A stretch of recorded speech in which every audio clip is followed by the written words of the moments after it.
नमस्कार दोस्तों, कैसे हैं आप सब। आशा करती हूँ आप स्वस्थ और सुरक्षित होंगे। हमारे चैनल डीएनए लीगली पर आप सबका बहुत बहुत बहुत स्वागत है। आशा करती हूँ हमारे द्वारा दी गई जानकारियाँ आपको यूजफुल लगती हैं और कानून से जोड़े रखती हैं।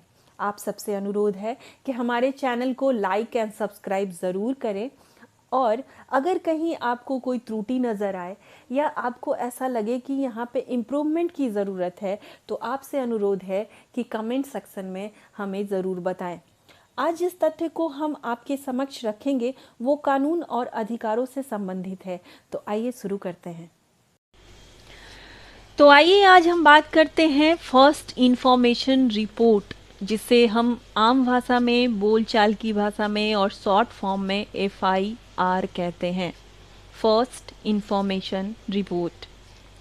चूँकि यह विषय बहुत बड़ा है और हमने इसके सारे एस्पेक्ट्स को कवर किया है तो वीडियो ज़्यादा बड़ा ना हो जाए, इसलिए हमने FIR को सीरीज ऑफ लेक्चर्स में दिखाने का विचार किया है।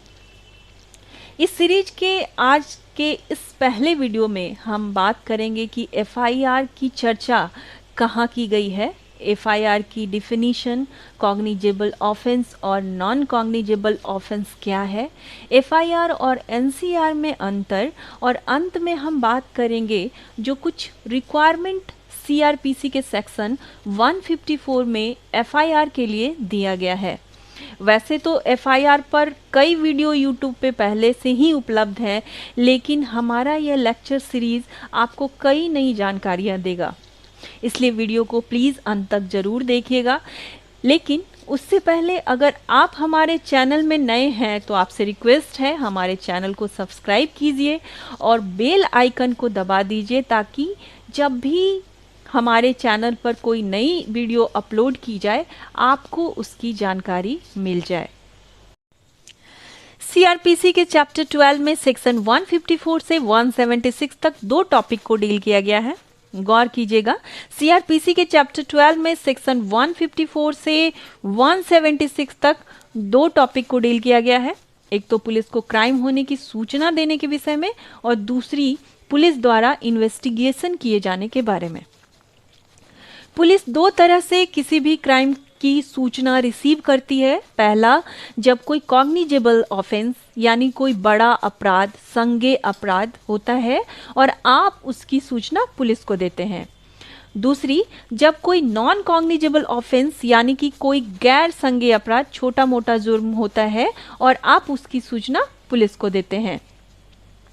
जब कोई कॉग्निजेबल ऑफेंस यानी कि कोई संज्ञेय अपराध, कोई बड़ा अपराध और आप उसकी सूचना पुलिस को देते हैं तो उसे CRPC के सेक्शन 154 के अंतर्गत लॉन्च किया जाता है और उसे FIR कहते हैं, यानी कि फर्स्ट इंफॉर्मेशन रिपोर्ट कहते हैं।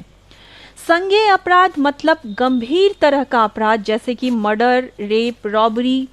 ऐसे अपराध में पुलिस के पास बिना वारंट के भी आरोपी को गिरफ्तार करने और मामले की इन्वेस्टिगेशन करने की पावर होती है। इसका मतलब हुआ कि FIR केवल और केवल सीरियस नेचर के क्राइम की सूचना पुलिस को देने के केस में फाइल होती है।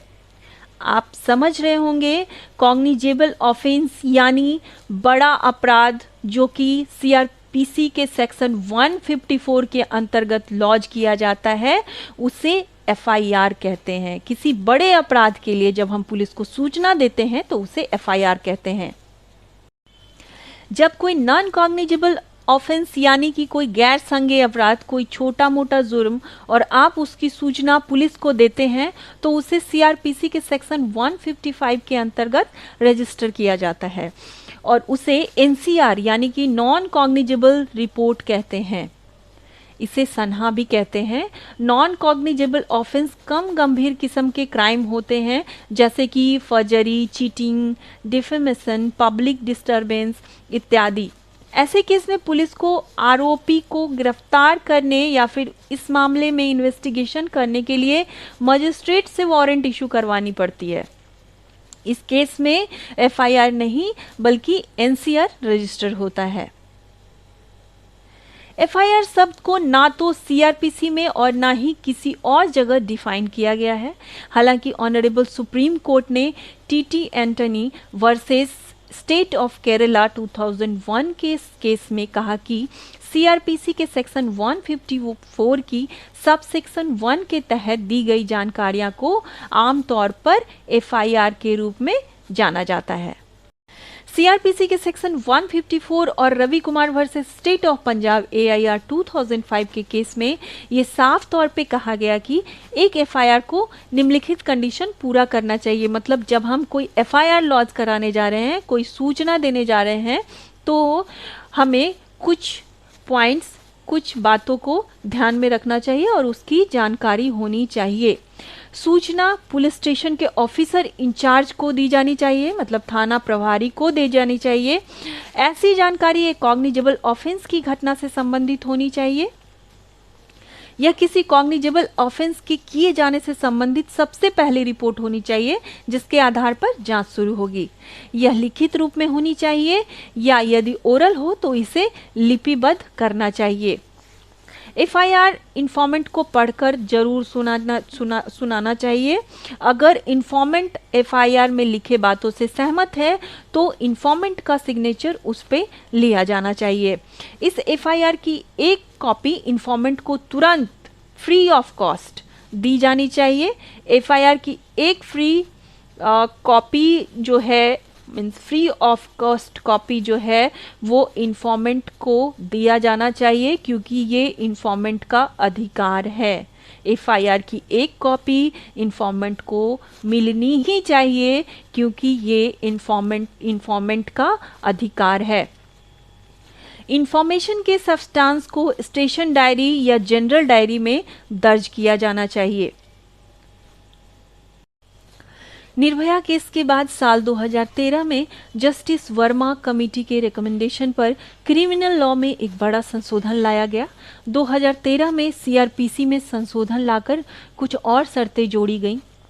निर्भया केस हम सब के लिए अननोन नहीं है। आज हम क्या, हमारा देश क्या, बाहर के लोग, हमारे देश के बाहर के लोग भी निर्भया केस के बारे में जानते हैं।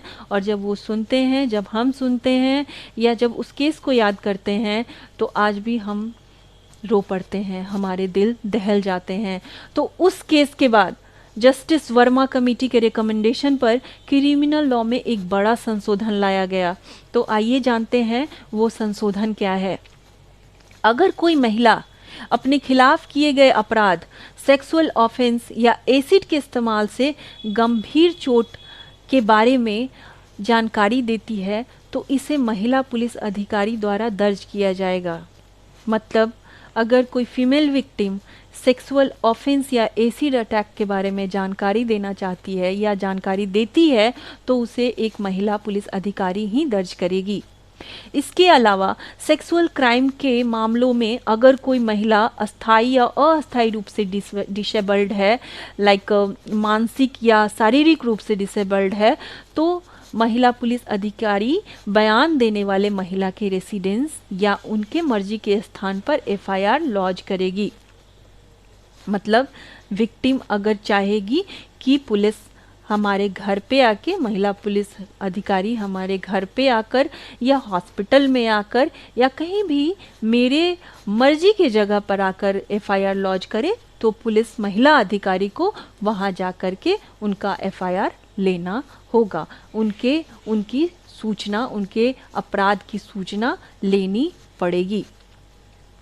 इस स्थिति में एक अतिरिक्त शर्त यह है कि जैसे ही किसी महिला के खिलाफ अपराध की जानकारी सामने आती है, एफआईआर की वीडियोग्राफी की जानी चाहिए और पुलिस के द्वारा सीआरपीसी के सेक्शन 164(5)(a) के तहत एक मजिस्ट्रेट के सामने बयान दर्ज किया जाना चाहिए।